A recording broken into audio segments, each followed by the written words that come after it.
What's going on, fam? It's your boy Sydney from the Naked Gardeners. In today's video, we've been getting asked a lot about the many types of Johnson Skovich tractors that we have built. I'm going to tell you the many journeys that we've incorporated and did a lot of modifications on these Johnson Skovich tractors. These little bad boys, we normally let them free range, but they don't know how to act, so we're keeping them pinned up for a while. See if I got any eggs. Nope.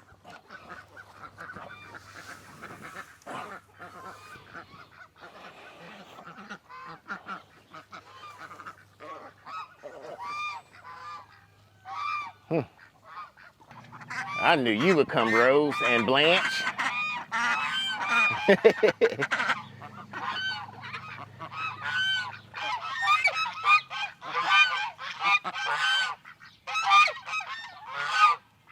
So this was our first original hutch.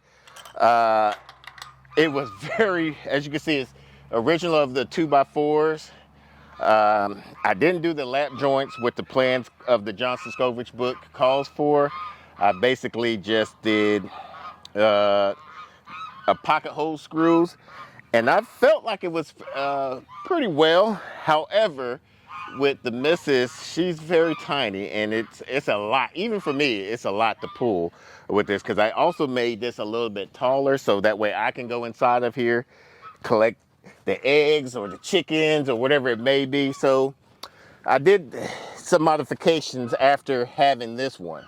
So being that it's heavy, and we try not to move it as much, we like to try to house this one with the Top Gun crew, since the Top Gun crew free range, so we don't have to worry about them heavily saturating this pen with poop, mostly just during the night, but we move it like once every 2 days compared to moving it every day. This is our second Johnson Skovich tractor. This one was made light, as you can see. What I did was I ripped the 2x4s in half. I accidentally made it to the height that the plans calls for, so I can't really go in here. I bumped my head a few times. Mrs. Naked Gardener put this tennis ball on here because I had a big old gash in there, and I was like, listen, I'm not doing that anymore. So we mostly use this as our hospitality pen. Like if one of our chickens get sick or hurt or whatever like that, we use this to kind of seclude it from the others, so the others won't be picking on that particular hen, rooster, whatever it may be. Or if we're having new chicks hatched out and trying to get them into the grass, we'll put them in this structure right here. Right now we have the goslings in here that we hatched out, and they're so cute. The good things about geese and goslings is they don't require much feed. They mostly chew on grass. About 90 to 98% of their diet is grass. During the springtime, our field gets saturated. To keep their feet nice and dry, we'll put some roosting bars on here for them to keep their feet dry. This is our 5th of the 8 Johnson Skovich tractor, and this one is probably the best modification that I've done so far. I made it the perfect height. I got high roosting bars, which I might change after looking at the roosting bars of the meat birds. Has very nice airflow. We got a nesting box out in the back corner, so we're able to collect some eggs. However, we're coming up with a way where we don't even have to come in here at all pretty soon. I want to take this this feeding trough out, and I'll probably keep the water bucket in there. We change out the water bucket probably once every 3 days to prevent algae from building up on these little water buckets. I have a better durable tarp on here, but we found even a better, thicker tarp. So we might be changing this out when this one gets real bad. But all in all, this one has been so far the perfect one that we use for our breeder stock. It's our original flock of the American breast crew, and they've been loving it, and I like it. The only thing like I said, I would change on here is I'm thinking about lowering the roosting bars a little bit Now, before we get into the next Johnson Covert tractor, a modification that we've done, we're going to get into these two coops that we've done. One is the Justin Rhodes, and the other one is going to be the duck hutch that we modified into our egg layers. We're interested in learning some of the modifications that you've done for your Johnson Covert tractor. Comment down below and let us learn from your experiences. And if you haven't done so already, make sure you give us a thumbs up. This was originally for the ducks, the Welsh Harlequins. However, me and Mrs. Nicka Gardner, especially Mrs. Nicka Gardner, had a hard time. I had some fencing and a larger ramp that had a slighter slope than what this currently is, and it was basically made for them to make sure they go up. I saw that on Morgan Gold on his channel, that how he did his. However, it was, since we move this daily, unlike his, he has a static coop for his ducks and geese and stuff. So moving this daily, it's a pain. So we decided to not have the Welsh Harlequin ducks in here and just give this to basically our egg layers. And I made some modifications on this. Haven't done a full video of the modifications that I've done on here, but this was, like I said, this was originally the duck coop. There was the ultimate, supposed to be the ultimate duck coop. But now I guess you could say it's the ultimate small farm chicken coop, but it's been pretty good. I was wondering where you were at, Sexy Black. Now, this was the first chicken tractor that we've built. This is the Justin Rhodes Chickshaw. We made some modifications to it. We made it a little bit bigger because our first set of birds that we had were 30 birds and 20 turkeys. We didn't put the turkeys in here. We did the turkey shawl for the turkeys, but this one worked out pretty well. We were just going to use this as our main chicken coop, but however, that chicken math comes to an effect where you just add and add and add different chickens, which are going to need different infrastructures or bigger infrastructures, or expand your infrastructures for each chicken. But once again, we got the automatic door, we got the ramp where we could close it up, and where that way it'd be easy for us to move. We did a video, not a main purpose video, but we talked about the things that we want to do, some modification onto this one. What I'll probably wind up doing is one of the meat birds tractors. We'll probably put them in here while we do the modifications for this one. But the main one was the flooring on here. I only could find the 1/2 inch by 1/2 inch hardware cloth. And you want to at least have a 1 by 1 inch chicken cloth or hardware cloth, because it helps with spraying out the poop, and it makes the poops fall more freely onto the grass. And then we'll move this normally about 1 every 2 days. I put the nesting box in the back where it's easy to close and open. I did that because I thought it would just be more suitable.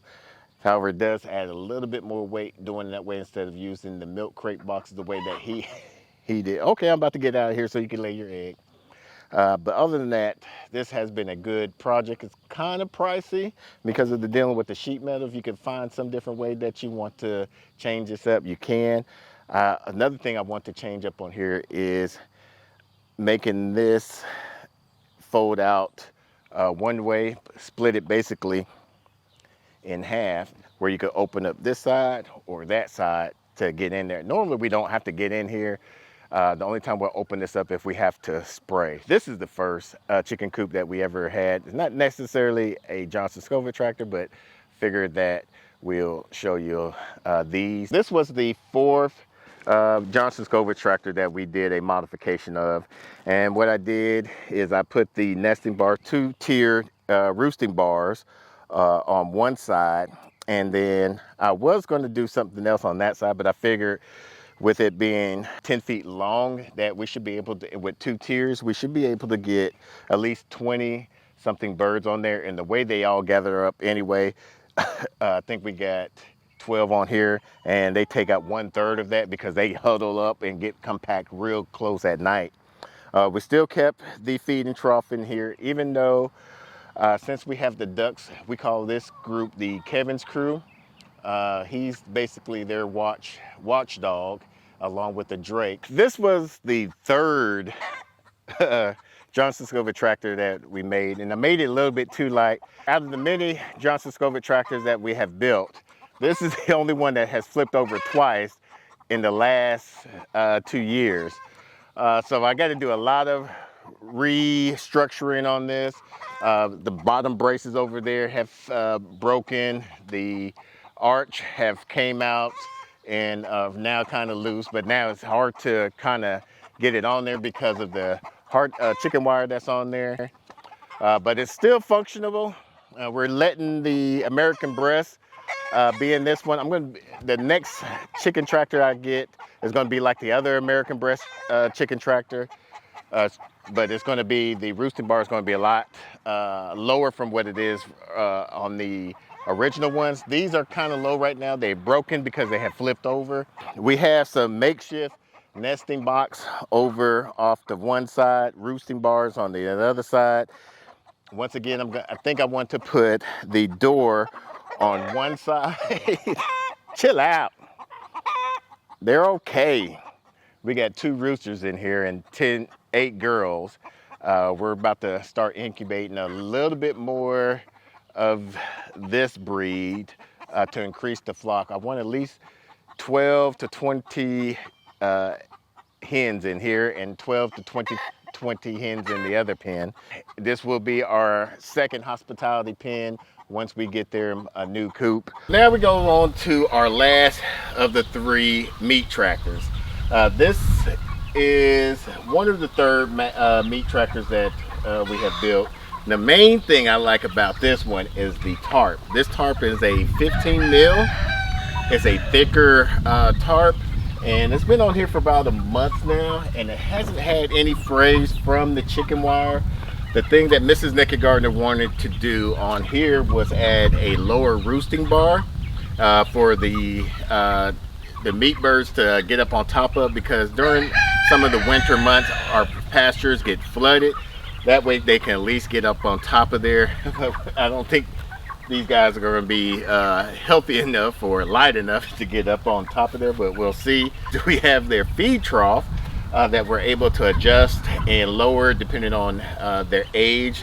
Each week we try to raise it up a little bit, and in the evening time we take it and we raise it up real high for them to not be able to reach it, because we try to do a 12-hour on, 12-hour off feed schedule with these meat birds, so that way they're not getting gorged and just be feeding all day, all night off of the feed. If you're looking for an inexpensive drone to help you take some aerial footage of your property, or even when you're doing some videos, you might want to check out the F11 GIM2 series. Now with the F11 GIM2, it has a battery life of about 25 to 30 minutes. It has powerful motors, and even can fly during light winds. And it has a built-in camera that could do HD up to 1080 and 4K. We've been using this F11 for a lot of our footage on our video. It has a maximum speed about 19 meters per second, a maximum flight time about, like I said, anywhere from 25 to 30 minutes, a maximum control range about 500 meters, built-in LED lights to help to be visible if you're going to be trying to fly it during the evening or nighttime. It has a great, easy control system for hooking up to your phones. The good thing about this is compatible with the iPhone or with the Android system with your phone. Let me show you how easy it is to hook up. Hit the Roku. I'm going to accept it to stay connected, and we're going to jump right back into it. Now we're going to calibrate it.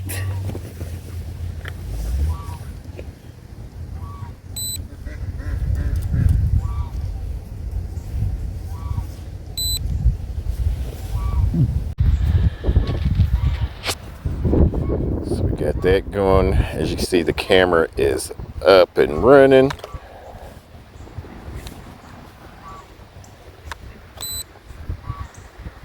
Calibration is good. I'm going to start the motor, then we're going to take off.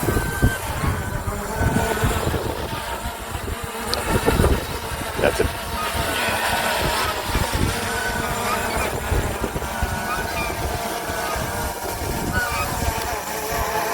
You see, this was where we had the Top Gun crew at, and as you can see, it is green. Let's go take a look at some of the pastures here.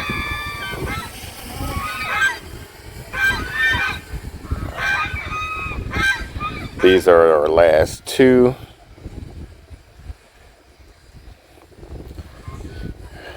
And we're trying to use our animals to help improve our soil. We just finished cutting that. This has a height, a max height. It'll let you learn or give you a notification that it's at its max height. Right there, you can see where the egg layer were at prior to moving them. It's almost about that. It looks like it's almost that time to move these guys now. Right there, in between them is where we had Kevin's crew compared to where they're at right now. So we're going to take her down a little bit. So we got Kevin's crew, and this area was supposed to be the orchard.